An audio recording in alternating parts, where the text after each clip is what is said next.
en la semana? Muy bien, maestra. ¿Se Gracias. movieron ayer o no se movieron? 9, las No, mujeres. no nos movimos, maestra. A mí Gracia hizo que me moviera porque me mandó un mensaje y tuve que revisar, pero yo no me quería mover. Yo dije, no, Gracia, no, ¿por qué se te ocurre hoy? Yo ni quería revisar mis redes, pero bueno, tuve que hacerlo tantito. Maestra, no lo hubiera hecho. No, yo estoy aquí para atender sus dudas en cualquier momento. De hecho, yo me medio moví nomás. Está bien. Está bien, pero espero que la gente se haya tomado conciencia porque ya ven que hubo muchísima polémica acerca de las disque mujeres activistas que hicieron destrozos. Yo siempre he pensado que es gente infiltrada, en realidad, porque el feminismo no es estar en contra de los hombres, no es promover el odio hacia los hombres, sino todo lo contrario. El feminismo busca, obviamente, que las mujeres podamos ejercer y disfrutar nuestros derechos, pero también busca la igualdad y también el respeto y la armonía entre el hombre y la mujer. Entonces, todos los destrozos y toda la violencia que se vio es todo menos feminismo. Y eso no es lo que impulsan las feministas. El feminismo surgió desde la academia, un trabajo muy, muy serio. Entonces, la verdad, yo sí puedo decir, yo soy feminista. No me daba cuenta que lo era hasta que empecé a realizar mi tesis de licenciatura con todas las lecturas que hice, todo lo que aprendí. Me di cuenta que en la práctica era una feminista, pero me faltaba la teoría. Entonces, no se asusten cuando escuchen eso. Y la verdad, el movimiento de ayer, la única finalidad que tenía era visibilizar cómo sería el mundo, nuestro mundo, si las mujeres que queremos. Por ejemplo, imagínense que un día la vida, el universo, su Dios, como lo quieran llamar, no lo quiera, pero que no llegara su mamá, no llegara su hermana, sus hijas, una sobrina. Yo tengo muchas mujeres que amo, que adoro y les aseguro que no sé cuál sería mi reacción si ellas me faltaran y que me faltaran porque me las arrebataran, porque les quitaran la vida. Yo creo que si no me hicieran caso, si no me escucharan en el lugar donde tenemos que pedir justicia, claro que a lo mejor iba a destruir un monumento, claro que a lo mejor iba a romper vidrios porque me pongo en el lugar de las mujeres, la frustración de saber que sus hijas fueron asesinadas, fueron violadas, y quiero manejarles unas cifras nada más. En nuestro país, cada 4 minutos es violada una niña, es abusada sexualmente una niña, así que ahorita ya es lo que estamos esperando, ya van como 2 niñas que son abusadas sexualmente. Y según las estadísticas, todos los días mueren 14 mujeres por feminicidio, y esto solo las estadísticas que hacen visibles. Imagínense todas aquellas mujeres. Y no mueren por causas iguales a la de los hombres, o sea, mueren en manos de personas que a veces son sus parejas, que se supone que cuando estás con alguien te va a cuidar y se van a cuidar mutuamente, estas cuestiones del amor romántico. Y yo creo que sí era muy importante el movimiento de ayer. Yo sé que tenemos personas muy, muy tradicionalistas y se respeta, pero ojalá y que nunca les pase. La verdad, yo deseo de todo corazón que todas nuestras mujeres estén a salvo, porque ahorita aquí en México y en muchos países es muy peligroso ser mujer, porque podemos andar en la noche, imagínense, luego dicen, es que ¿qué andaba haciendo a esas horas de la noche en la calle?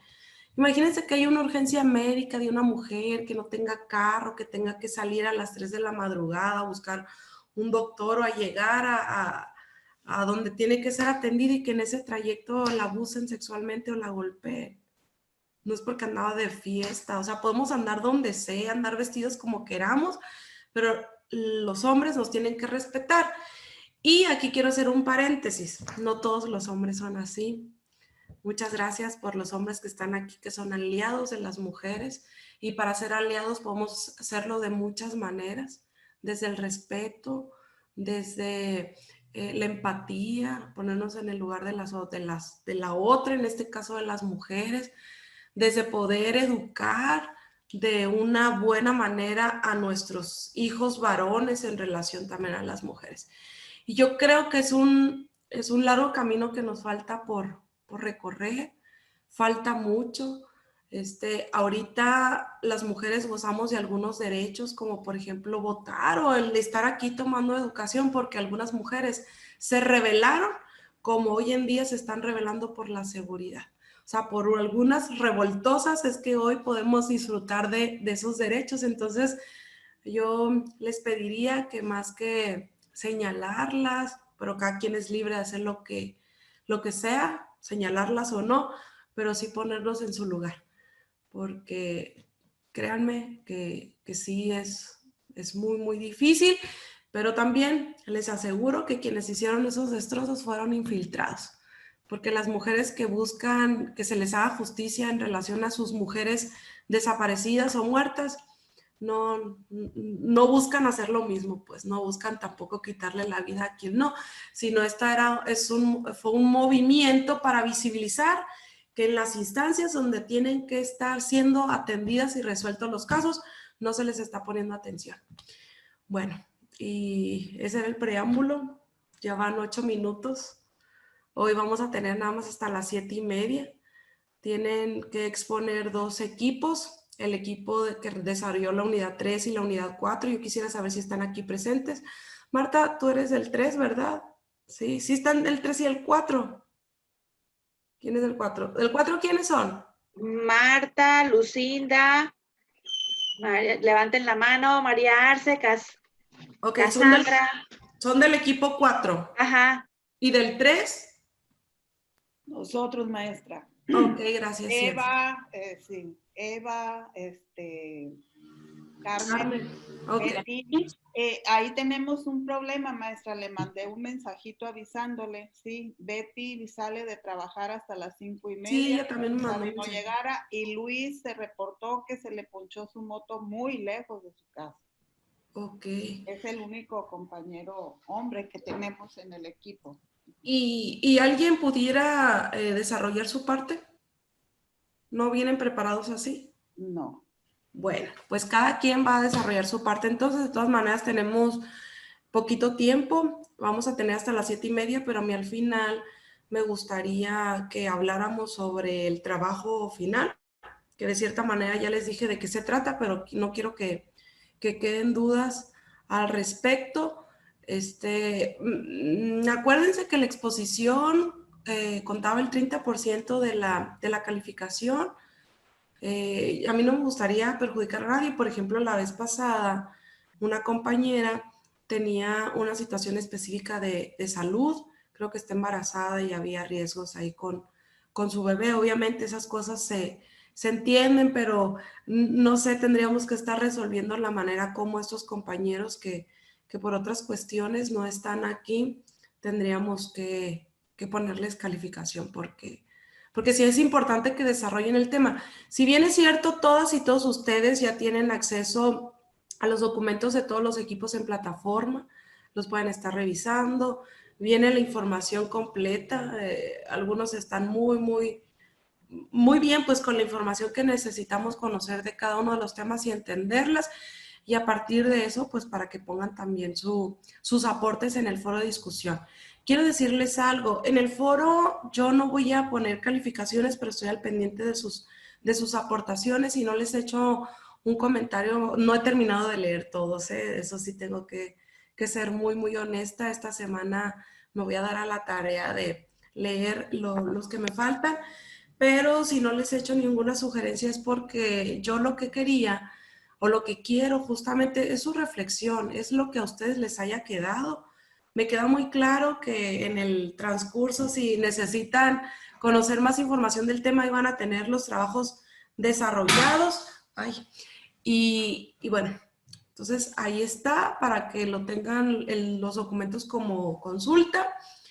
Y vamos a iniciar con la unidad 3. El tiempo es para y bueno, creo que son puras mujeres las de la unidad 3. Adelante, compañeros. Un compañero está nada más. Sí, pero es el que se le ponchó la moto, ¿verdad? Entonces no va a llegar. A ver, híjole. Porque ya son 12 minutos. Yo creo que ya es tiempo Está bien, suficiente. maestra. Mande. Bueno, yo sería la número 1 del equipo 3.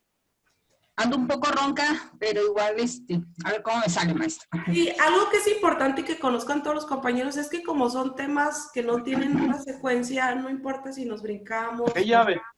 o si pasa algo. Entonces, adelante. Sí, nada más todo el cuadrito. Sí, Hay que cuidar Ok, el audio, bueno. hay que cuidar el audio de quienes no van a estar hablando, por favor, para no interrumpir a quienes sí lo están haciendo. Y una de las observaciones que hace la maestra Clarisa es que todos activen su cámara. Y por favor, ahí en el chat pongan presente quienes estén porque les están revisando la asistencia. Entonces, ayúdenme con estos detallitos de poner presente ahí en el chat, de silenciar su micrófono quien no vaya a hablar. Y ahora sí, el tiempo es para... Maestra, quiero hacer un comentario. Sí, Susana. Mi cámara está fallando, por eso no Ok. aparece. Está bien, o sea, Una disculpa. sí es entendible. Ahí ponles también un mensajito que tu cámara está fallando. Ya ves que nos revisan todo, entonces sí hay que poner ahí un mensajito. Y Gracias. no, de nada, está bien. Bueno, yo soy integrante del equipo 3. Nuestra unidad es la perspectiva del psicoanálisis social y la teoría del aprendizaje. Nuestro equipo está integrado por Eva, Dulce María, Luis Felipe, Gracia Inés, Beatriz y Carmen. A mí me tocó el tema 1, que es la teoría de la psicología individual por Alfred Adler. ¿Sí? El principio del esfuerzo desde la inferioridad hasta la superioridad. A ver, perdón, compañera. No sé quién me puede auxiliar. No avanza la diapositiva. ¿Qué es lo que tengo que hacer?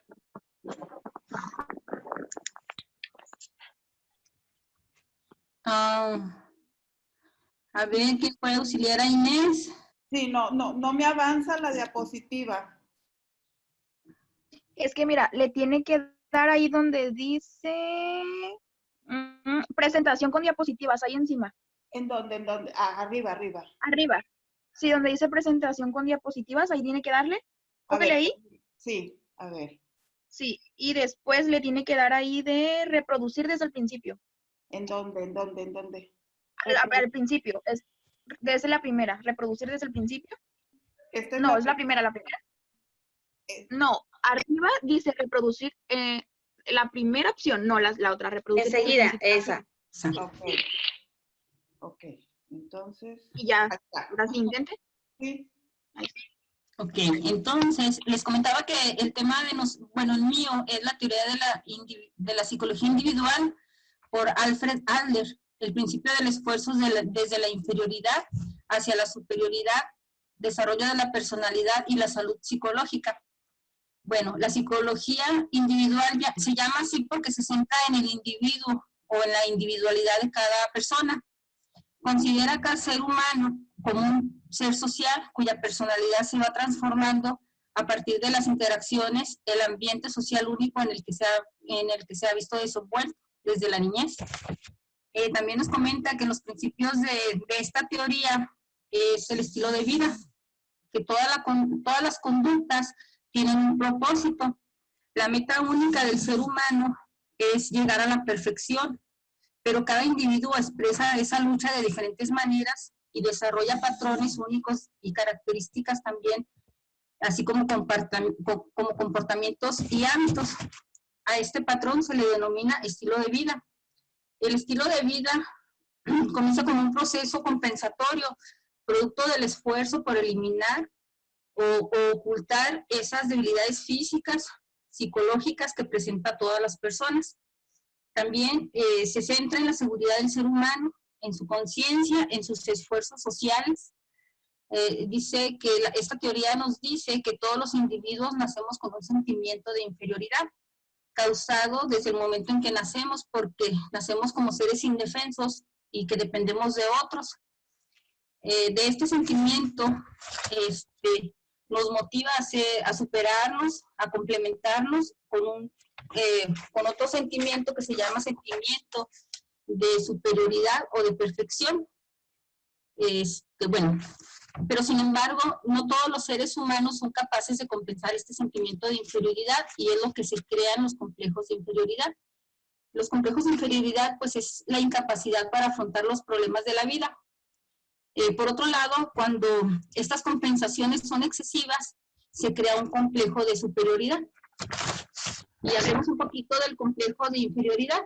Se dice que el complejo de inferioridad se desarrolla desde la niñez, hace que el individuo se centre en sí mismo y esto le impide desarrollarse o mantener el interés social necesario para su realización personal. Existe una diferencia entre el sentimiento de inferioridad y el complejo de inferioridad. El primero hace referencia a una sensación de imperfección que puede ser por 3 distintas fuentes. La primera puede ser por una inferioridad orgánica, un mimo excesivo o la negligencia. Dice que la inferioridad orgánica es aquella que nos da como consecuencia de un defecto de algún tipo orgánico, como las enfermedades congénitas u otras enfermedades desarrolladas en la niñez y que conlleva a una desventaja contra otros niños sanos. Bueno, y el mimo excesivo, por su parte, este puede generar un sentimiento de inferioridad porque hace sentir al niño o a la persona, se siente inútil y se cree que no es capaz de hacer las cosas por él mismo. Además, también el otro problema pues será la negligencia, que también es generadora de este complejo de inferioridad, puesto que si el niño no recibe los cuidados necesarios de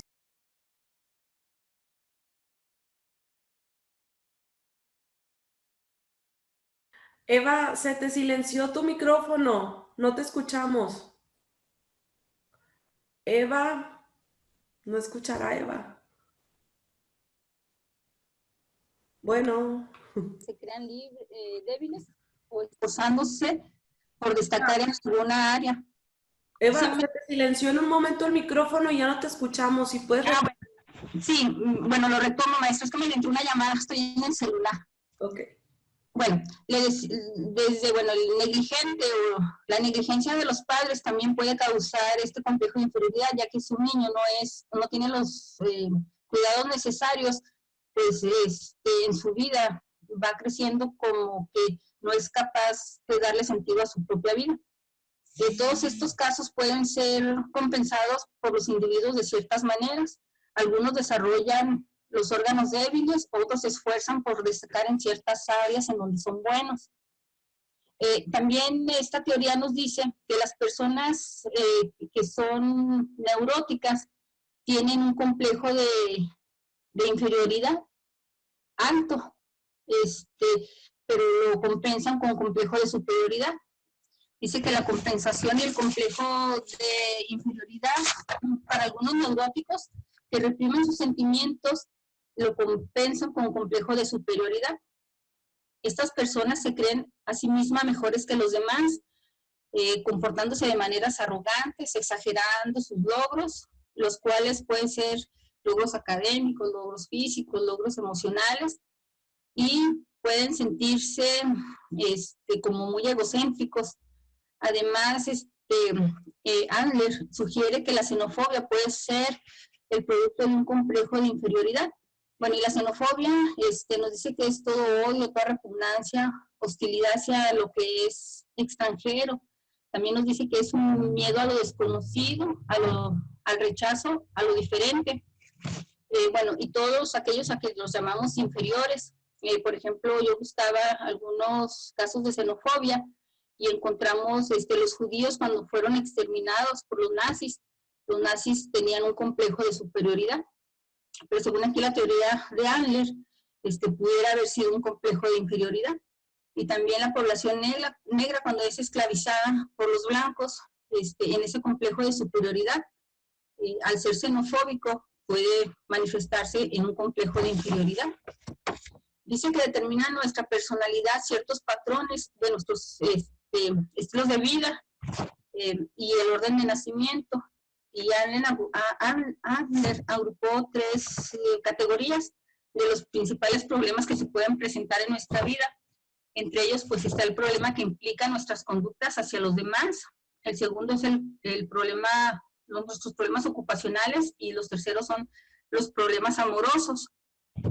Y estos son determinantes en unos estilos de vida. Para afrontar estos problemas, las personas pueden adoptar el estilo dominante, que es el que controla, el que muestra una actitud autoritaria sin consideración hacia los demás. El estilo de logro, o el estilo que se llama el que siempre recibe, es el más común y es el que depende de otras personas, y es la persona que siempre quiere recibir y nunca quiere dar. El tipo evasivo, pues, es la persona que no hace frente a sus problemas, no arriesga, pasa por alto las dificultades por miedo a fracasar. Y el último, pues, es el tipo social útil, y este tipo social útil busca siempre ayudar a los demás y se desarrolla dentro de unos estatus sociales. Bueno, estos estilos de vida también dice la teoría que son determinados por el orden de nacimiento. En primer lugar, pues, están los primogénitos, que son los hijos engreídos que sufren el destrono de los hermanos, que al principio, pues, tienen toda la atención de los padres, pero llega el hermano y son destronados, y eso les causa problemas posteriores. Los hijos segundos son aquellos hijos a quienes, pues, les da lo mismo el destrone por otros hermanos. Sin embargo, también eso les puede traer problemas en un futuro. Enseguida están los hijos últimos, que son los hijos engreídos, porque son los hijos que son educados a través, no por ellos mismos, sino a través de las experiencias de los hermanos, y también a ellos les cuesta adaptarse a una vida adulta. Por último, tenemos los hijos únicos. Ellos nunca pierden la supremacía, siempre, pues, están apegados a la mamá, y en muchos casos les da mamitis, les cuesta mucho compartir y les cuesta mucho también competir con ellos porque siempre están en casa, y ellos se vuelven con un carácter egocéntrico. Bueno, ya dice que también en esta teoría, Adler nos dice que es la única teoría que muestra al ser humano como que más optimista que otras, ya que no lo hace víctima de su pasado, sino que le da libre albedrío y la capacidad de moldear su desarrollo, considerando el desarrollo de la personalidad desde factores cognitivos y sociales. Y aquí les quiero compartir 2 historias que más o menos hablan un poquito de la psicología individual. En el caso de Stephen Hawking, no sé si lo ubican, yo pienso que sí. Él, a sus 21 años, le diagnosticaron la esclerosis lateral amiotrópica, algo así. A él le daban nada más 14 meses de vida, y sin embargo él vivió hasta los 55 años, y es un caso muy desconcertante para los neurólogos, porque dicen que lo máximo que vive una persona con esta enfermedad son 5 años, pero él a lo mejor se valió de ciertos factores sociales que lo ayudaron a salir adelante en su enfermedad, compensando, pues, esa enfermedad que tenía, y teniendo como desarrollando una capacidad para enfrentar esos problemas. También la teoría de Theodore Roosevelt, que él fue un presidente de Estados Unidos, fue el presidente número 27, de niño fue un niño muy enfermizo, fue un niño muy débil, tenía asma, y él siempre estudió en su casa. Sin embargo, compensó su debilidad física con el esfuerzo, y estudiaba mucho, desarrolló una vida intensa, se metió al box, y al último se ingresó en la vida naval. Y bueno, estos 2 casos nos demuestran algo de la teoría, que, pues, a lo mejor si el ser humano, como dice aquí la teoría, pues es más optimista y no lo muestra como una víctima de su pasado, pues el ser humano, pues, tiene la capacidad de moldear su propia vida o su propia existencia, siempre y cuando, pues, si está rodeado de factores sociales y factores cognitivos. Y pues hasta ahí es mi intervención, maestra. Muchas gracias. ¿Sí me escucha, Muy maestra? bien, Eva. Sí, sí, muy bien. Nada más quiero hacer una puntualización.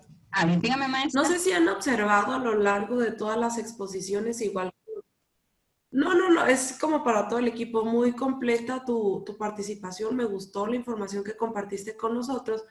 Lo que les quería decir a todo el grupo es que no sé si han observado que a lo largo de todas las exposiciones que han hecho desde Eva y hacia atrás, cómo las teorías es algo tan simple que observamos y que estamos mirando en la cotidianidad.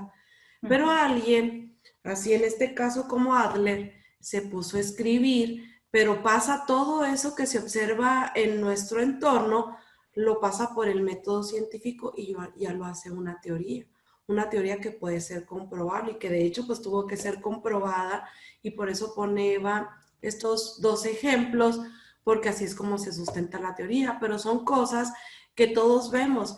¿Qué quiero decirles con esto? Es que si nosotros hacemos una observación así detallada, vemos elementos que a lo mejor nadie antes ha escrito y si lo pasamos a través de un método cualquiera pudiera elaborar una teoría. No crean que única y exclusivamente los hombres como Hopkins que estaba mencionando Eva pueden crear teorías. Obviamente se requiere de mucho trabajo, de mucha disciplina y aquí quiero hacer otro paréntesis.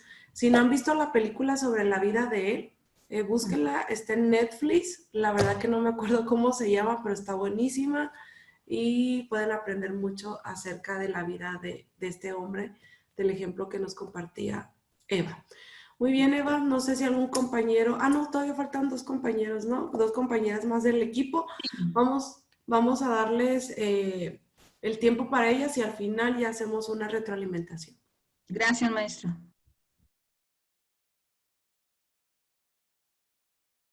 A ver. Listo, ¿me escuchan? Sí, ok.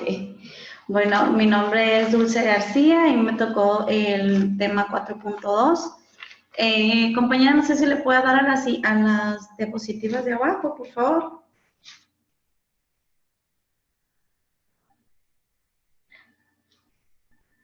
No escucho.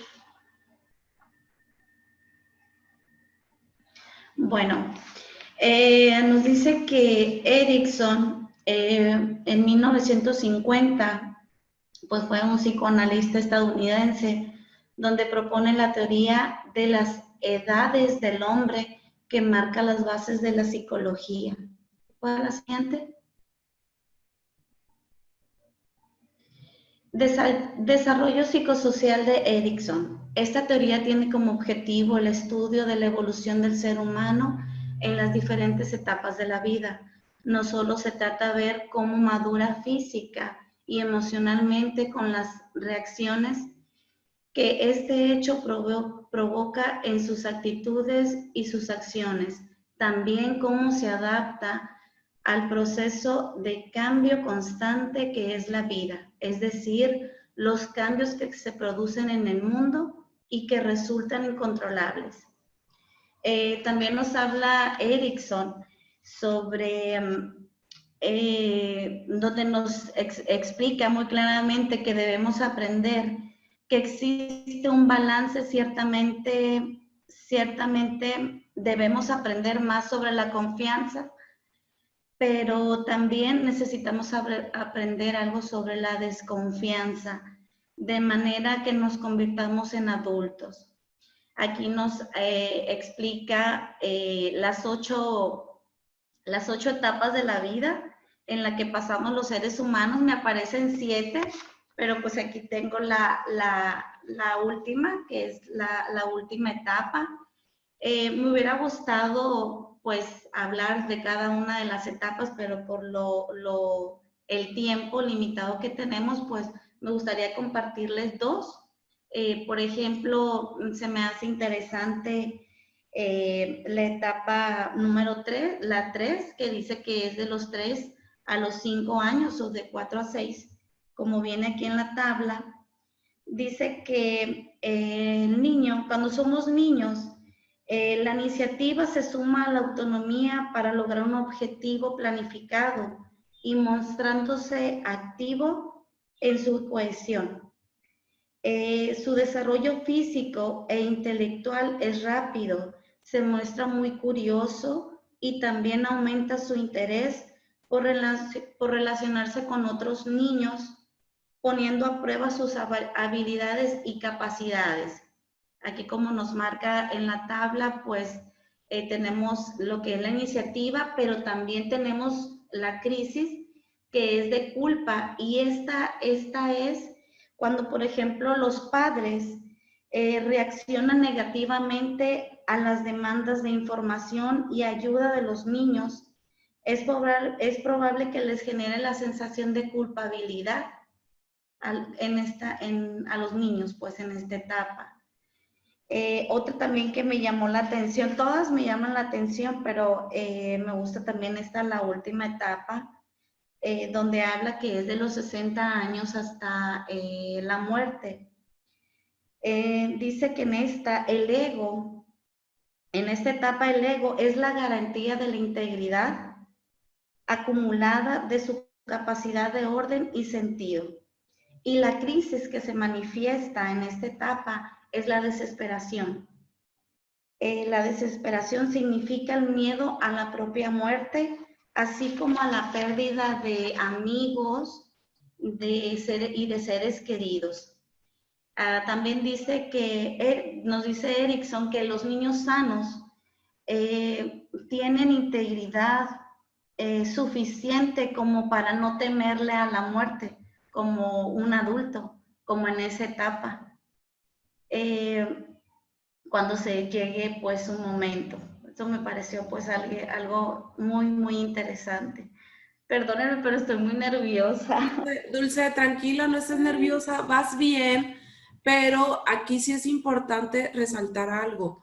Y Sí. tiene que ver con lo que les decía ahorita. Sí se dan cuenta cómo aquí en estas 8 etapas del desarrollo psicosocial de cualquier Sí. persona, en el margen de edades que se están estableciendo aquí, cómo desarrollamos algunas habilidades. Si, por ejemplo, me quiero centrar en la etapa 5, en la adolescencia, que tiene que ver con la identidad, todas y todos sabemos que en ese momento las y los jóvenes se están definiendo a ellos mismos. O sea, todos sabemos, y entonces no me quiero meter a hablarles acerca de cómo se construye, ¿no? Tampoco la adolescencia y cómo pues el entorno social influye en esto. Pero lo que quiero decirles es lo mismo que les compartí antes, en relacionado a lo de las teorías, cómo Erickson también observó cada una de las etapas del individuo desde su nacimiento del 0 años hasta ya la última etapa que tiene que ver con la vejez, hasta el momento mismo de la muerte, y cómo él hizo toda esta teoría en relación a esa observación. Y nosotros pues también podemos hacer, es ahorita aquí Dulce nos está compartiendo eso, lo de la teoría, y ustedes también ya lo tienen allá, pero eso ustedes también lo pueden comprobar. ¿De qué manera? Leyendo y observando. O sea, si leen de los 0 a los 2 años qué es lo que pasa según esta teoría, pues a lo mejor van a tener la oportunidad de ver a alguien que está en ese rango de edad, que quienes son mamás pues van a tener la oportunidad de revisar todo el trayecto de vida de sus hijos y se van a dar cuenta cómo tiene sentido algunas teorías y el por qué es importante que nosotros las podamos conocer como psicólogos sociales. Pero a lo mejor alguien después de esto dice, no, yo quiero especializarme en psicoterapia, y es importante conocer todas estas teorías para dentro de un constructo de algo que ya está como definido, poder ver si tal o cual persona está pasando por eso o si no superó las crisis. Porque hay gente que no supera las crisis en cada una de las etapas y esas crisis las va arrastrando a la siguiente, a la siguiente. Y por eso sí es importante y tranquila. Aquí se trata, Dulce, de compartir lo que ya leíste y lo que traes ahí. Dale. Sí. Bueno, Sí, continúa, por favor. Sí, así como estaba comentando usted, pues de que Por ejemplo, un ejemplo que me gustó mucho que lo comparte Erickson, dice, es como si fuera un botón. Dice, de un botón de una rosa que se esconde sus pétalos. Cada uno de estos se abrirá en su momento concreto, con un cierto orden que ha sido determinado por naturaleza a través de la genética. Si interferimos con este orden natural de desarrollo extrayendo un pétalo demasiado pronto o en el momento que no es el que corresponde, destruiremos el desarrollo de la flor completamente. Entonces, esta parte me identifico. Yo creo que las que somos mamás pues nos podemos identificar, ¿verdad? Por ejemplo, tenemos niños y le exigimos a veces tantos a los niños y no le exigimos que en la escuela, que estén, les exigimos éxito, les exigimos buenas calificaciones y no nos estamos dando cuenta en qué etapa de la vida está el niño. Como usted me estaba comentando ahorita, tengo también una adolescente y ella está en una etapa diferente a la que están, por ejemplo, sus hermanos, ¿no? Entonces yo quiero que mi hija, que es adolescente, pues sea sociable, le exijo, es que sal, es que habla con las personas, pero ella se está enfocando, ella se está formando, así como usted lo dijo hace un momento. Entonces, cometemos el error de no respetar, de no saber analizar en qué etapa están, por ejemplo, nuestros hijos. Eso es muy importante. Lo marca en esta parte, pues, de que nosotros cometemos ese error, los padres, de no respetar la etapa en la que nuestros hijos están. No sé si le puede dar a la siguiente, compañera, por favor. Creo que ya esa ya la dije, pero la siguiente. Bueno, en la identidad racial nos dice que es una negociación y cohesión social.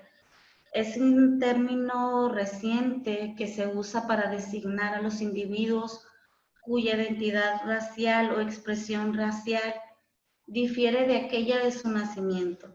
Uno de los factores que pueden contribuir al rechazo de la identidad racial física puede deberse a los transraciales hayan crecido en un entorno social predominante distinto al suyo. Bueno, te voy a juntar los dos. La identidad étnica constituye un sentido de pertenencia a un grupo étnico y se construye en un campo social en el que hay más de una identidad en contacto. Bueno, aquí voy a juntar las dos.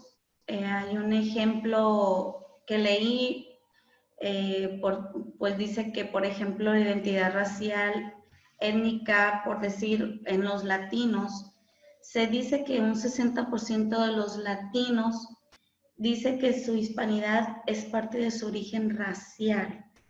También nos dice que que se realizó una encuesta a raíz de los latinos sobre su identidad racial y étnica, y en los formularios se dice que los hispanos, su categoría hispánica como origen étnico no es como raza. La verdad ahí sí me faltó un poquito más de, ¿cómo le podría decir, maestra? Un poquito más de información, ahí en esa parte sí me perdí, le soy sincera. No sé si me explico. ¿Me escucha? ¿Sí?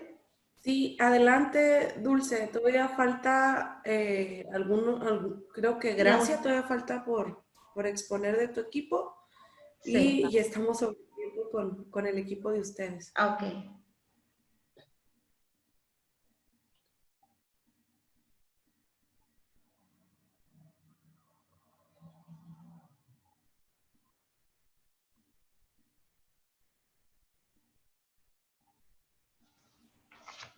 ¿Vas a continuar? No. Ya lo voy a silenciar.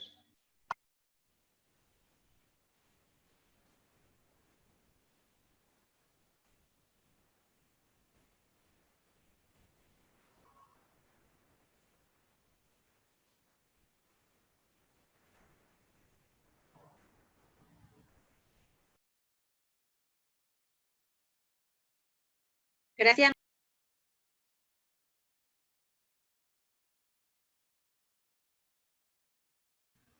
Gracias, no tienes tu audio activado. Aquí, Otra vez dale clic. Ahí está, ya no le muevas. ok, bueno. Teoría de la personalidad. Le decía que el nombre del señor lo dejamos en Skinner, ¿sí? Es la teoría de la personalidad, desarrollo de la conducta por medio del aprendizaje, el condicionamiento operante, moldeamiento, programas y tipos de reforzamiento, ¿sí? Entonces, terapia cognitivo-conductual de Skinner.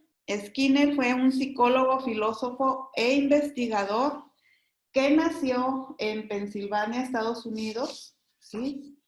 Él es reconocido y lo consideran que fue quien elevó a la psicología como ciencia. Todas sus aportaciones filosóficas y metodológicas y su conductismo en la segunda mitad del siglo XX permitieron que se fuera perfeccionando una herramienta muy útil conocida como la terapia cognitivo-conductual. Para iniciar sus estudios, empezó con el condicionamiento simple de Pavlov, que ya hablaron algunos compañeros anteriormente, y de Watson, ¿sí? En el que la clave de ese condicionamiento era asociar estímulos entre sí.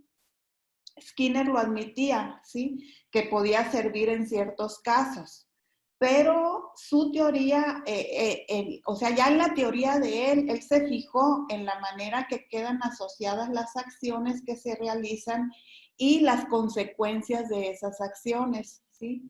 Es decir, él se basó en un bucle de percepción, acción, percepción. El condicionamiento operante, ¿sí?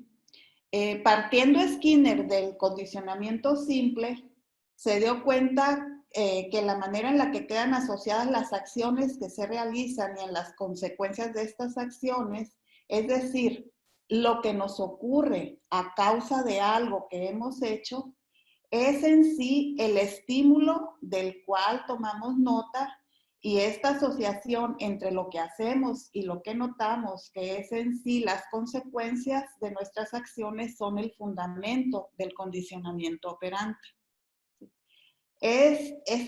Para él esa es una forma básica de aprendizaje, tomando como base una buena parte de la vida, ¿sí? Para esto él se basó en el aparato del condicionamiento operante, porque él no le gustaba que todo el mundo conoció su caja, como la caja de Skinner, ¿sí? Pero él prefería que la llamaran la caja de condicionamiento operante, ¿sí?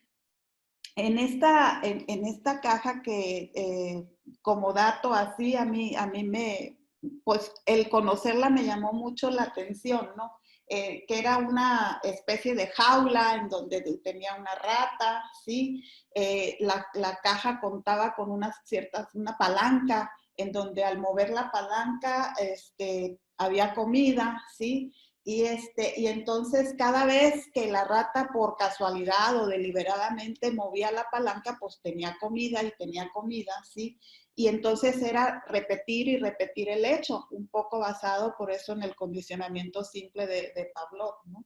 Y además la frecuencia con la que la rata movía esa palanca quedaba registrada automáticamente, y entonces eso fue lo que facilitó los análisis estadísticos para obtener sus datos, ¿no?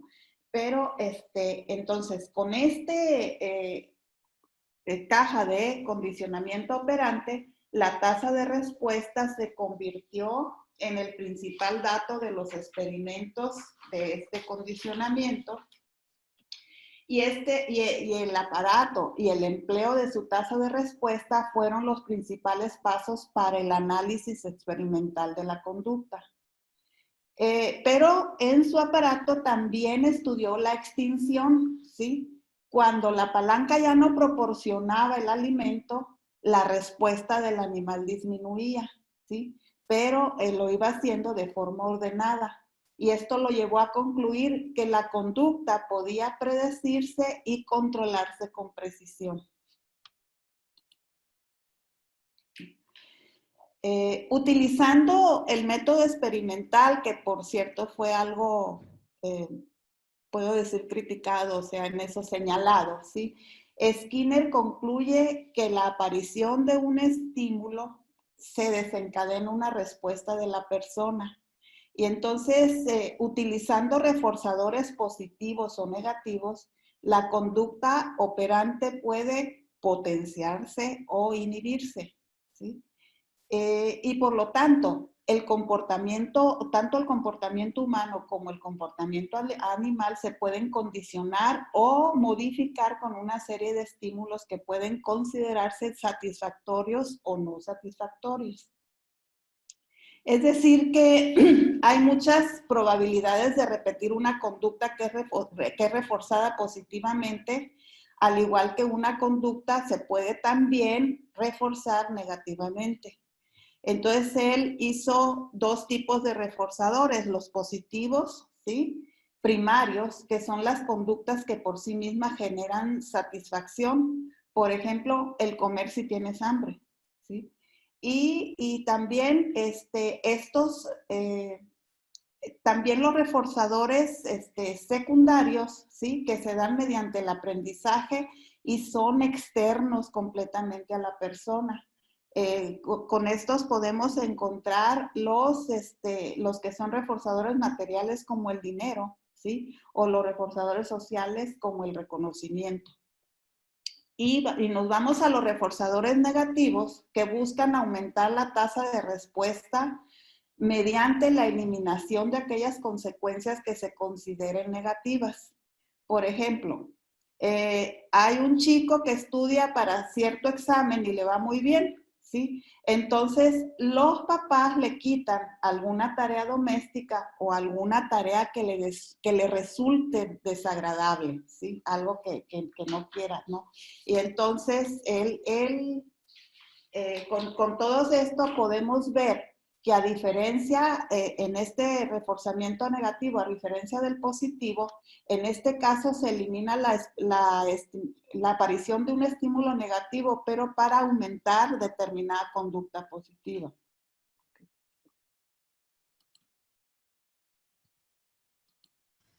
Ay, ya no terminó.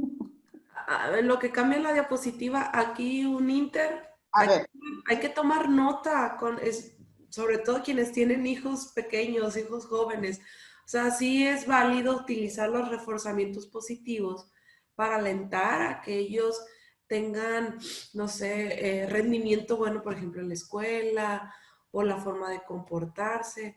Yo creo que estas cosas las podemos retomar para el bien de nuestros hijos. Y sobre todo, por ejemplo, esto último que comentaba Gracia no es otra cosa más que, de cierta manera, establecer límites y en algún momento cuando la personita haga algo bien, pues algo que le vaya a beneficiar, pues quitarles esa tarea, a lo mejor, no sé, de un día no lavar el baño, por decir algo que le pueda desagradar. Y todo esto podemos utilizar para dirigir la conducta, pero que sea a beneficio de la persona. No como el ejemplo que nos ponían de aquel bebecito, no sé, no recuerdo qué equipo fue, creo que fue el 1.2, de que nos compartía el experimento que se hizo del bebé acerca del estímulo y la reacción. Cuando se acercaba la campanita o el ratoncito y que hacían un ruido muy, muy fuerte. Hablaba sobre el conductismo esta parte. El conductismo simple, ¿no? Yo creo que era cuando... Adelante, gracias. Y yo creo que ya vas a ir cerrando, ¿verdad? Porque sí, ya estamos... ya esta es la última. Ajá. Ok. Faltan dos compañeros. No sé si ya llegarían. El interés de Skinner siempre fue llevar su teoría a la práctica real. Y entonces esto lo hizo con unos programas de refuerzo continuo y de refuerzo intermitente. ¿Qué es eso? En el refuerzo continuo, la conducta o la acción de la persona se hacen constantemente, de tal manera que la asociación sea rápida y efectiva. Pero sucede que al dejar de hacer el refuerzo, la conducta también disminuye, también se va, ¿no? En cambio, en el refuerzo intermitente, la conducta se refuerza en determinadas ocasiones y estos refuerzos pueden ser de intervalo en el cual la conducta se refuerza por un tiempo establecido, o sea, fijo, o en un periodo casual que es variable, ¿sí? Otro refuerzo que da es el de la razón. La persona lleva a cabo cierto número de conductas antes de ser reforzadas y al igual que en el refuerzo de intervalo, este número de respuestas pueden ser previamente pactadas para ser siendo fijo o no pactadas siendo aleatorio, ¿sí? Bueno, Skinner murió de leucemia en 1990, en el mes de agosto, ¿sí? Trabajando constantemente hasta la misma semana de su fallecimiento, él seguía trabajando en su teoría, ¿no? Todo el legado que dejó tras de sí sirvió para consolidar a la psicología como una disciplina científica y también se le consideró que reveló, a él se le reconoció que reveló información sobre ciertos procesos de aprendizaje basados en la asociación.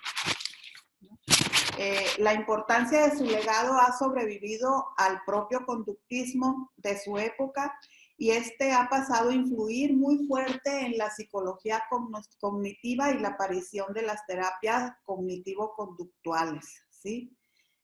No debemos de olvidar, ¿sí?, que el principal objeto de estudio de Skinner fue la conducta humana. Entonces, esto. Muy bien, gracias.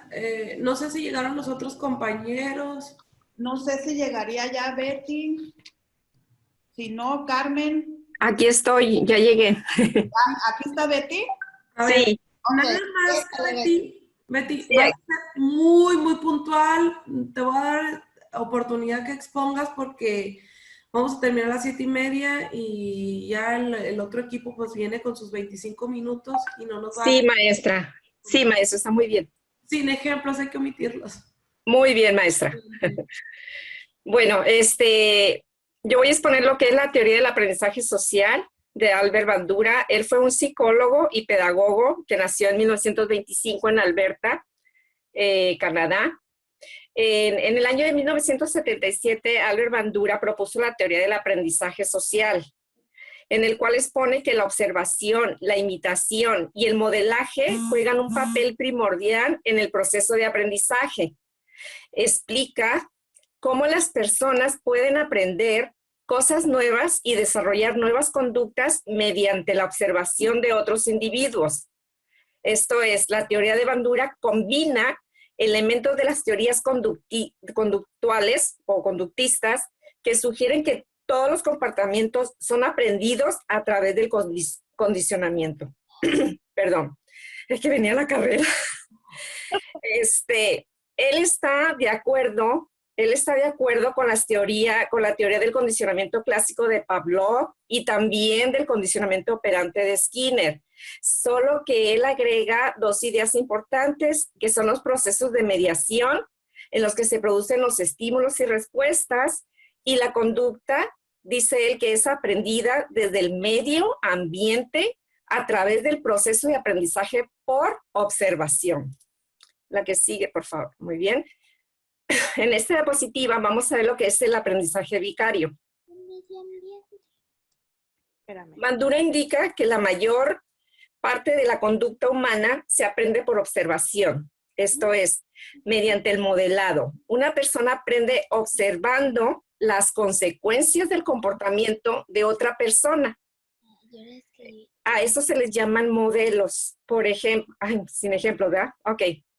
Bueno, lo que es el aprendizaje o refuerzo vicario para dar un ejemplo muy, muy práctico, es, por ejemplo, los mismos padres, los personajes de televisión, los de YouTube que están muy de moda ahorita, esos pueden ser refuerzos vicarios, ¿no? La que sigue, por favor. Bien, tenemos lo que es el proceso de mediación. Bandura dice que el aprendizaje por observación no puede ocurrir a menos que los procesos cognitivos estén implicados. Es decir, hay un proceso de pensamiento antes de la imitación. Si se fijan, esto es lo contrario de los condicionamientos tanto de Pavlov como de Skinner. Bien, él propone esos 4 procesos que son la atención, la referencia, la reproducción y la motivación. En la atención dice que imitamos un comportamiento. Este tiene primero que captar nuestra atención. Cualquier cosa que nos distraiga va a tener un efecto negativo en el aprendizaje observacional. Esto es, si un enfoque es novedoso a la situación, es mucho más probable que la persona o el niño dedique toda nuestra atención al aprendizaje. El segundo, tenemos lo que es la referencia.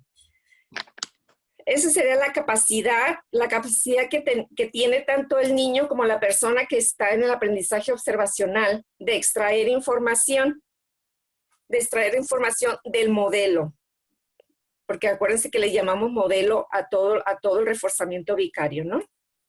Y después la reproducción, cómo actuamos después de haber asimilado, de haber observado esta conducta, ¿no? Y por último tenemos lo que es la motivación. Para eso, el aprendizaje observacional, para que sea exitoso, es necesario que esté motivado para imitar el comportamiento que ha sido modelado. Esto es, el refuerzo y el castigo desempeñan un papel importante en la motivación, mientras que experimentan esos motivadores puede ser altamente eficaz también. De otra manera, también se puede observar a otros experimentando algún tipo de refuerzo o castigo. Por ejemplo, maestra, chiquito, si un estudiante se ve que es recompensado con un crédito adicional o especial por estar a tiempo en clase, puede facilitar que los otros comiencen a llegar o a cumplir en tiempo y forma con lo que les dice la maestra, ¿no? Entonces, sí, ese es un punto motivante, ¿no? Por último, tenemos lo que es la teoría del aprendizaje. Dice Bandura que él cuenta los procesos de pensamiento y reconoce el papel que desempeña en la decisión de imitar o no cierto comportamiento que vemos en los demás. Sin embargo, no somos autómatas, dice. Elegimos el modelo, observamos atentamente, memorizamos y evaluamos si nos compensa imitarle o no. O sea, es a libre albedrío. Si te interesa o lo quieres recordar o lo quieres imitar, lo vas a hacer. Si no, no. Aquí es donde entra la razón. Entonces, Bandura se defiende y dice, porque a él le hicieron muchas críticas por esta situación. Entonces, Bandura por eso modificó su teoría en 1986 y la renombró su teoría del aprendizaje social como teoría cognitiva social. Esto es como una mejor descripción de cómo aprendemos de nuestras experiencias sociales. Sí, maestra. Pues luego iba a hablar del experimento del muñeco bobo, pero ya no hay tiempo. Ya nos pasamos de nuestro tiempo. Sí, maestra, está bien. Ya es lo único. Eso es lo último. Fue el compañero que... Ajá. Y pues antes de eso estaban los libros que él escribió 3 libros sobre la teoría, sobre su principal teoría, y después escribió uno sobre la teoría cognitiva social, que se fue. Okay. Y no sé quién falte, maestra. Decía Carmen Alicia Suárez Mejía, ¿todavía falta? No, ellas... Sí, falta Carmen con Julián Rotter. Sí, sigo yo, maestra. Ok. Muy puntual, Carmen, todo esto de la historia, nada más céntrate en tu presentación. Sí, si quiere, me puedo pasar todo, nada más quisiera hablar de la parte más importante, que es el locus de control. Si lo puedes pasar más, gracias, por favor. Todavía más. El locus de control. Yo voy a hablar de la teoría de Julián Rotter y la parte más importante de su teoría es el locus de control. Una de las aportaciones más relevantes de la teoría del aprendizaje social de Rotter es la idea del locus de control como elemento fundamental de la personalidad. El locus significa lugar. Por ello, a través de esta expresión, indicamos el lugar en el que el sujeto se vincula con la obtención del reforzador. Este lugar puede estar situado en el interior de la persona y hablamos del locus de control interno, o vinculado a elementos externos de la persona y hablamos del locus de control externo. Así, algunas personas van a creer que la propia conducta que ellos tienen les genera una ganancia o una evitación de pérdida. Esas personas creen que el reforzamiento que reciben está controlado por sus acciones, por sus actitudes, con lo que van a tender a ser más independientes y a valorarse más a ellas mismas. Esas personas tienen el locus de control interno. Por otro lado, también existen personas con locus de control externo. Estas personas piensan que otras personas o el destino o la suerte controlan las recompensas que reciben. En otras palabras, están convencidos de que no tienen poder de las fuerzas externas. De esta manera, según la teoría de Rotter, las personas que tienen locus de control interno, decíamos, su reforzamiento, piensan ellas que sus reforzamientos están controlados por sus conductas. Esas personas, por lo tanto, son más seguras de sí mismas, son menos influenciables, le dan mayor valor a sus destrezas, puesto que con ello logran lo que quieren.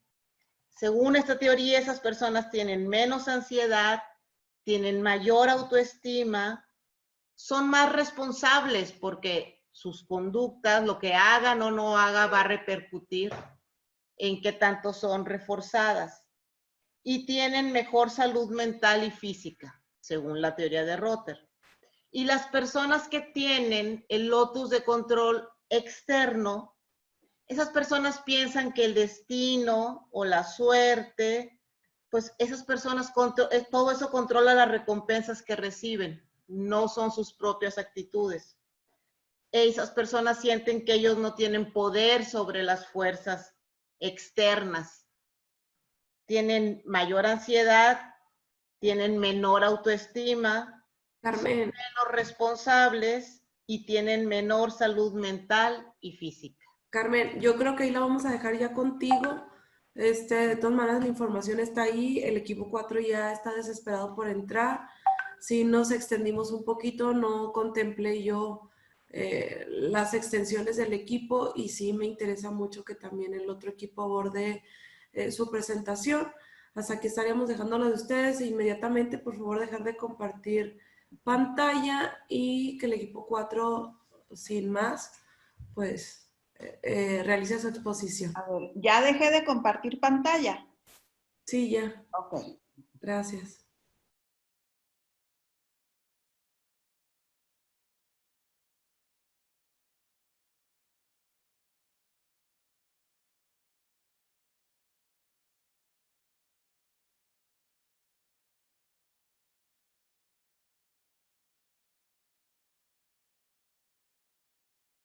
Buenas tardes. Somos el equipo 4, ¿ya estamos listos? Nosotros vamos a hablar de las teorías y sistemas de la psicología. El equipo 4 está conformado por Lucinda López, María Arce, Cassandra Correa, David Ramírez, Araceli Castro, Dariana Cuña y su servidora Marta Hayes. Adelante, Lucinda, por favor, con el tema de la Gestalt.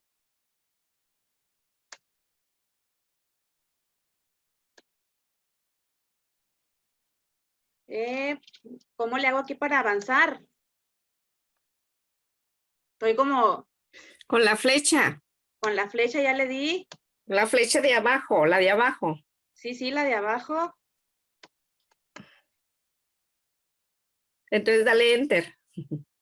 Ok. Hoy también. Enter. Nos sale. Sí, Marta. pero ya le hizo así Este como es de Lucinda, abajo. así que Ahí le... está. Ahí está. Listo. Ay, bueno.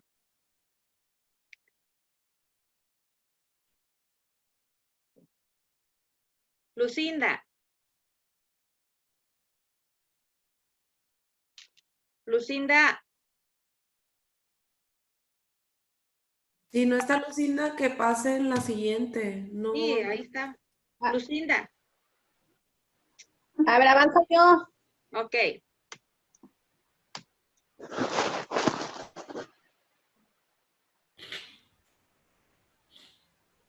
Las leyes, María Arce.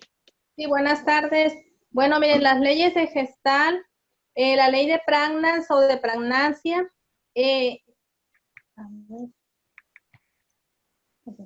esta declara que el cerebro tiene tendencia a organizar los elementos de la manera más sencilla posible. El cerebro realiza una síntesis rápida que busca simplificar lo que vemos, ya que no podemos dedicar tiempo a analizar todo lo que nos rodea.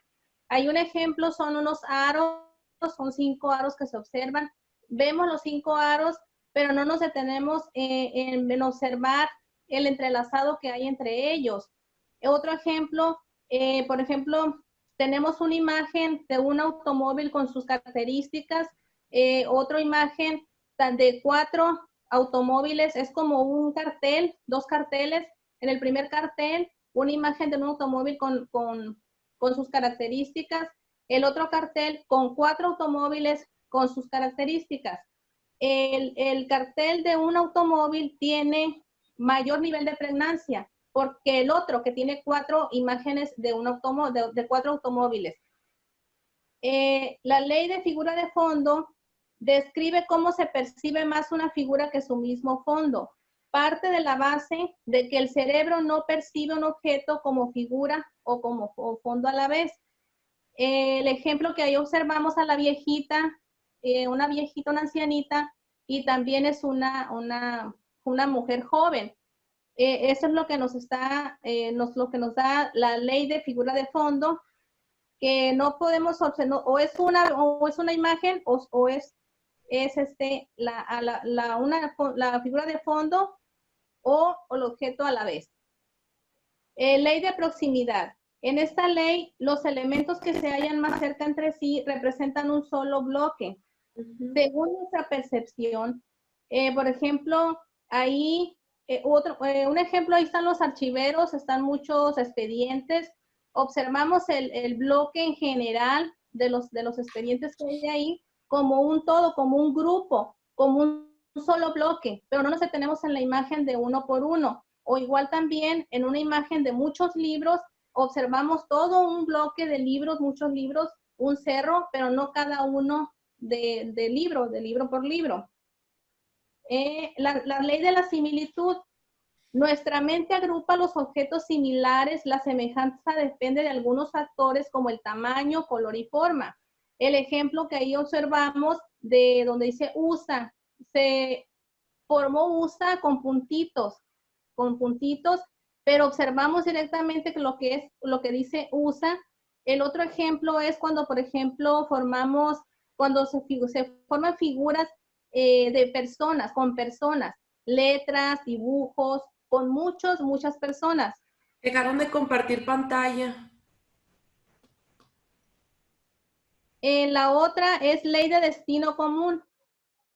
Distingue diferencias lo que capta nuestra atención de lo distinto. Primero en captar nuestra atención. Hay un ejemplo. Dejaron de compartir pantalla, no se ve lo que dice. Sí, de hecho le estoy mandando un mensaje a Marta.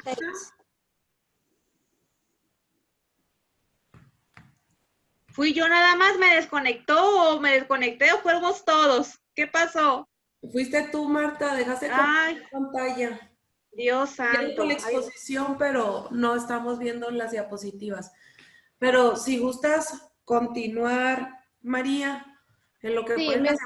La ley del distinto común, que dice que distingue diferencias lo que capta nuestra atención de lo distinto. Primero en captar nuestra atención.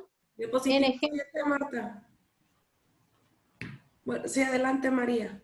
Perdón. El ejemplo hizo una imagen de unas aves, ahorita las vamos a ver. Ahí está.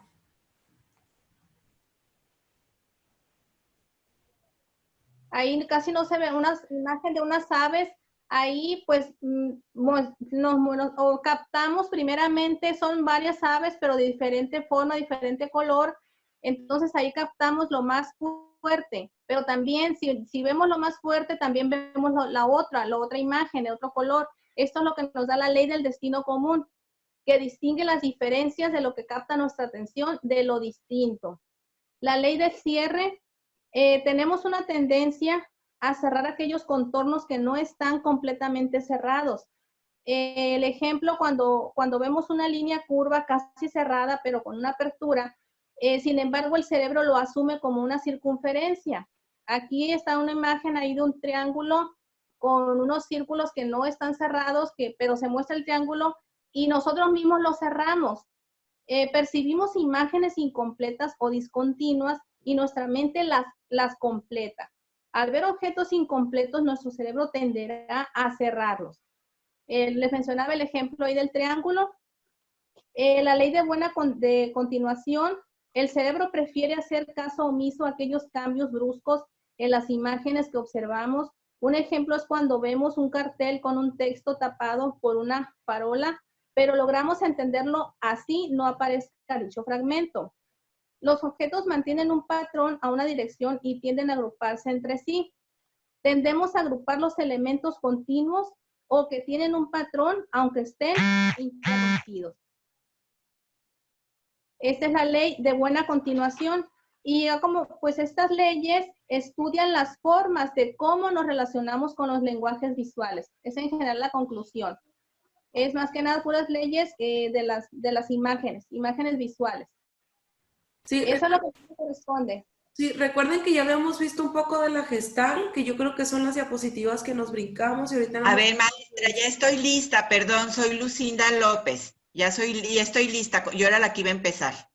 Lucinda, por favor, bien puntual, porque decía que... No, yo voy a ser muy breve porque a mí me habían dicho que eran 4 minutos, entonces yo la verdad sí me voy a ir, Muy bien. De hecho, adelante. Adelante, por favor, lo que sigue. Bueno, a mí me tocó lo del tema de las características de la psicología gestal, eso porque la vez pasada vieron el tema en general. Dice, sus principales antecedentes son filosóficos, debemos tratar a las personas en su totalidad. Los gestalistas no conciben separar procesos como el aprendizaje de la memoria. Su principal área es la percepción, piensan que a través de la percepción logramos adquirir conocimientos del mundo, interactuar con él y conectar con los demás. Yo ahí sí me voy a detener un poquito, le quiero hacer un comentario. Yo ahí capto, por ejemplo, imagínese usted, por eso las relaciones interpersonales son tan difíciles, porque imagínese que cada mundo, cada cabeza se deja llevar por lo que percibe y cada uno tiene una construcción distinta desde la infancia, desde su historia, esa estructura personal. Por eso el mundo está caótico, maestra, creo yo, ¿no? Entonces todo es una... percepción. ¿Mande? Todo exactamente. Entonces, cada persona percibimos de diferente manera. Entonces, a la hora de comunicarnos, pues por eso se hace todo lo que sucede en nuestras relaciones, ¿no? A mí se me hizo esto muy interesante y pues imagínense si los antecedentes son filosóficos, pues es así como muy idealista, ¿no? Me pareció a mí. Lo que sigue más abajo, por favor. Sus ideas, las aportaciones de la Gestalt. Sus ideas nos ayudan a comprender mejor cómo procesamos e interpretamos la realidad. Nos auxilia en retos diarios tan habituales como la resolución de problemas, nos anima a ser más creativos y organizados y sobre todo a fomentar nuestro crecimiento personal. Lo que sigue, por favor. Bueno, antes que esto, bueno, se repartió en el otro tema, yo le quiero comentar, nos dice que la terapia gestal pretende que vivamos el aquí y el ahora, sin fingir algo que no somos. Híjole, ¿cómo nos cuesta trabajo eso, maestra? Porque ese pasado no nos deja, esa historia que traemos a veces no nos deja vivir el presente, el aquí y el ahora, ¿no? Entonces, pues yo concluyo rápido, se lo abrevio porque eran 4 o 5 minutos. Hay que hacer mucho trabajo personal. Aquí en Cuernavaca, a partir de los 90, 95, empezó de moda la Gestalt, pero se vio como un lujo, era carísimo, carísimo. Estuve yo acudiendo, no me gustó honestamente. Para mí, yo lo sentía muy alejado de la realidad. A mí me gustó más lo que es el desarrollo humano. Lo vi como más los pies en la tierra, ¿no? Y bueno, algo que también dice que, pues si nosotros vemos con sencillez todos los problemas, pues encontraremos solución más pronto. Pues eso creo que todos lo sabemos, pero qué difícil es tener una mente clara para resolver problemas, ¿no? Para tomar decisiones. Y bueno, a grandes rasgos, maestra, es mi aportación. Me llamó mucho, mucho la atención esto de la percepción. A mí me queda así como que todavía lo traigo en mi cabeza. Y bueno, viendo todas las corrientes psicológicas, todas las teorías que hemos estado viendo, pues es un mundo de información, ¿no? Que yo creo que tenemos que empezar a estudiarlo detenidamente, porque imagínense como psicólogos vamos a decir, este trae la teoría de Solón, este trae el Gestalt, este trae esto, este trae otro, pues sí resulta un poco, pues a mí me preocupa y me implica mucha responsabilidad, ¿no? Y sobre todo mucho trabajo personal, maestra. No sé qué me diga usted, yo creo que tenemos que trabajar mucho en nuestra persona, pues para poder trabajar con los demás, creo yo. Pues de hecho las teorías más utilizadas para sobre todo psicoterapia es la teoría de la Gestalt y el humanismo, y obviamente se retoman elementos de todas esas, ya es cuestión de cada psicoterapeuta en esta forma en específico, pero sí la más utilizada es la psicología de la Gestalt. Ok. Yo creo que sí deberían de echar una estudiadita más a profundidad sobre esto. Les decía que en las primeras unidades miramos de manera general la Gestalt, pero todo lo que tiene que ver con la connotación filosófica en esta parte, y ahí vamos a abordar elementos más a profundidad, pero que tiene que ver ya con la psicoterapia de manera directa. Pero bueno, les digo, esa va a ser tarea específica de ustedes. Vamos a continuar con el resto del equipo. Muchas gracias. Cassandra, por favor. Ok, buenas noches. Yo voy a hablar sobre... Les cambio sus micrófonos, por favor.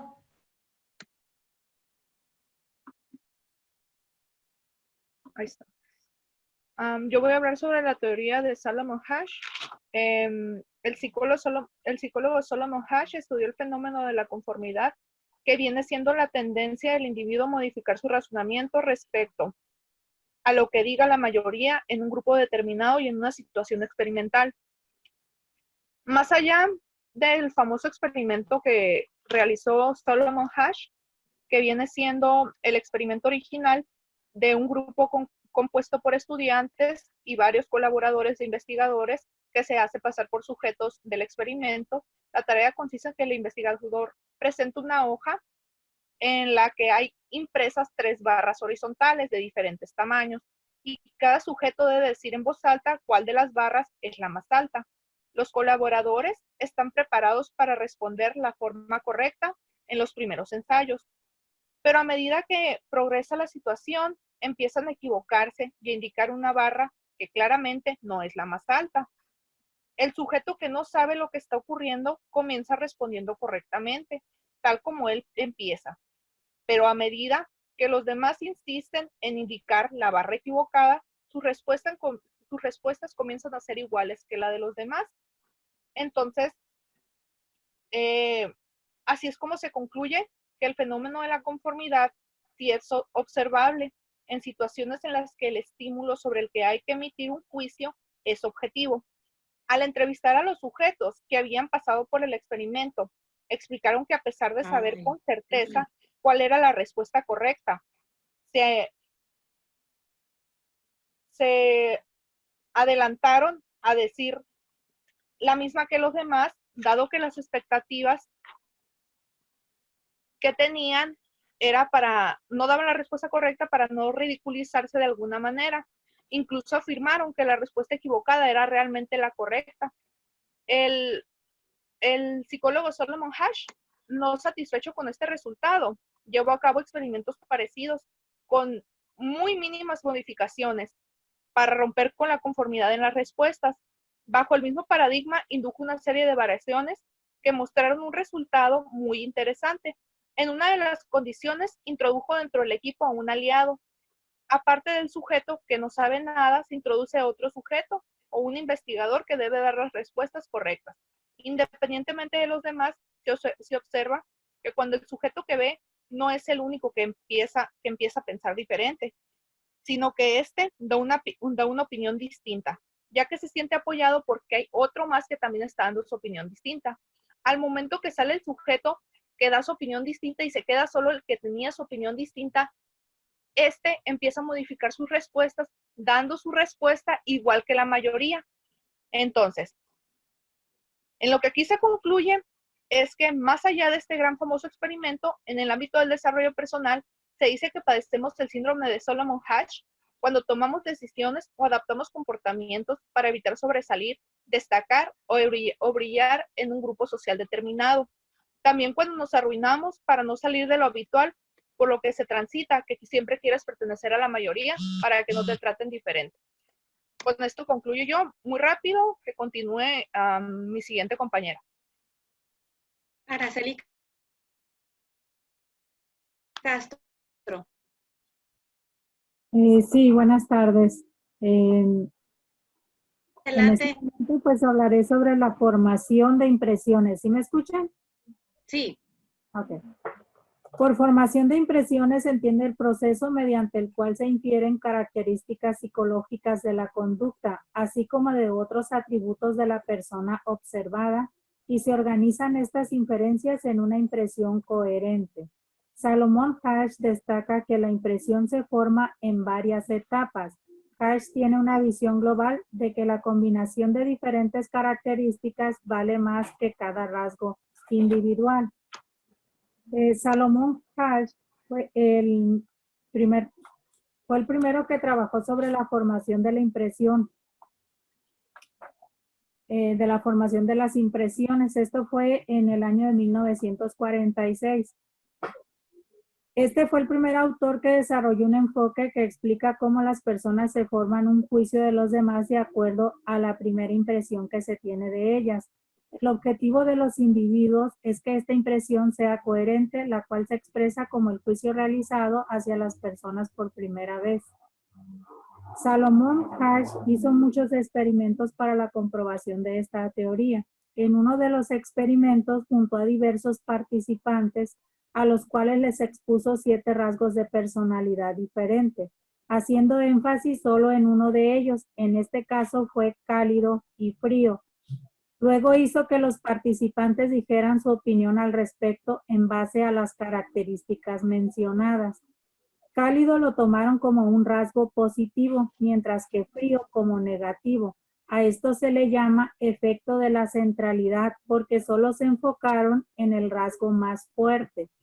En el segundo caso, les mencionó una serie de rasgos. Al primer equipo les dijo inteligente, impulsivo, crítico, obstinado, envidioso, mientras que al segundo se les dijo a manera inversa, envidioso, obstinado, crítico, impulsivo, inteligente. Trayendo el mismo resultado que el primer caso, se hizo énfasis en la impresión de manera general. Estos dos experimentos permiten enfatizar que la impresión general de un individuo no es simplemente una función de la suma de los rasgos e impresiones peculiares del individuo. Por lo tanto, cada rasgo puede tener un significado diferente según el contexto y otros rasgos a los que esté vinculado. Es un enfoque que podría estar vinculado con la Gestalt, donde un conjunto significa más que la suma de las partes que lo componen. En conclusión, por lo que podemos decir que la formación de impresión se realiza en 3 pasos. El primero sería observar o recibir información sobre el comportamiento de otros. El segundo, deducir la existencia de ciertos rasgos de personalidad. Y el tercero, integración, donde se forma una impresión global del individuo, donde tomamos en cuenta pues la impresión más fuerte que tenemos, como en este caso donde Salomón expresa como rasgo más fuerte, cálido y frío, donde cálido dice 6 rasgos diferentes. Bueno, ya se nos agotó el tiempo. Disculpa que te interrumpa, no me gusta hacer esto. No nos apegamos a, como dijimos, a los 25 minutos y cometí un error y lo acepto de no parar la exposición de los compañeros, por eso no vamos a concluir.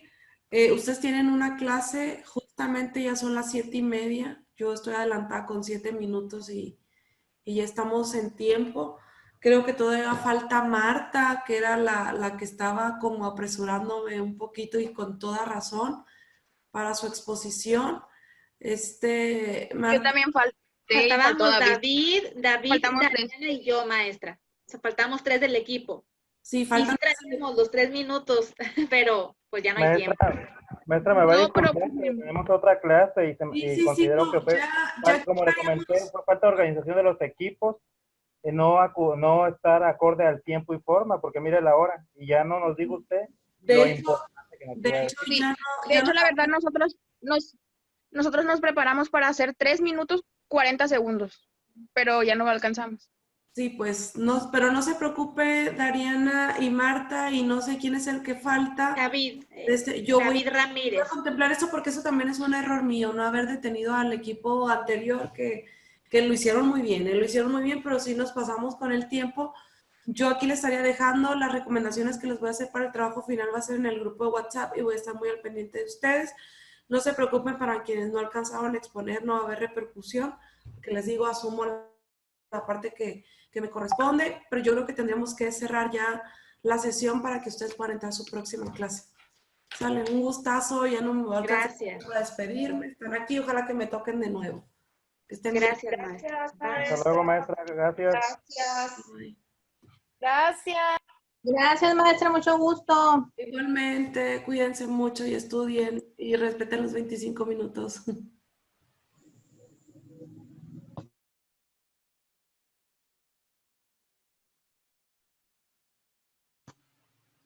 Marta, no expusiste. Ay, no, te juro que estamos con el corazón en la mano, de veras. Y no, pues, ni modo. En realidad la maestra, la maestra, como dijo ella reconoció, ella debió haber parado. O sea, el equipo pasado, pues aquí están los compañeros, duraron 5, 6, 10 minutos, pues entonces, pues ni modo. Lo bueno es que no va a haber repercusiones. Necesitamos el 10. No había ni qué decir, Marta, se le hubiera pasado a usted. No, estuvo bien. Estuvo bien. Ya. Nos apoyaste mucho. Nos apoyaste mucho. Ni modo. Elio David, ni modo. Y Dariana, que estaba tan nerviosa, pues ya que. A ver, expongan ahorita, pues. Sí, para que no lo vean. Sí me dan ganas, fíjate, yo traía un ejemplo tan bonito y tan práctico. Pero, ya ni modo, tenemos 10 sin haber hablado. Sí, ya sé. Ni modo, equipo, es que sí. Maestra ya se fue, es que sí, vamos a echar la culpa a la maestra para que no les cortó el rollo al equipo 13. ¿Desplayaron estas mujeres? Ni modo.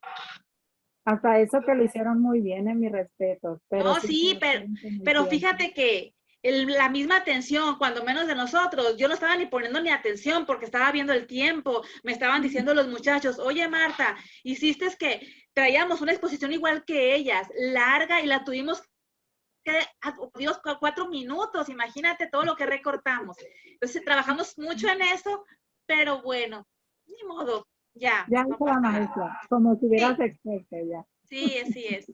Nosotros Adelante, te equipo. ponemos 10, Martita. Te ponemos 10, Martita. Gracias, María Rosario.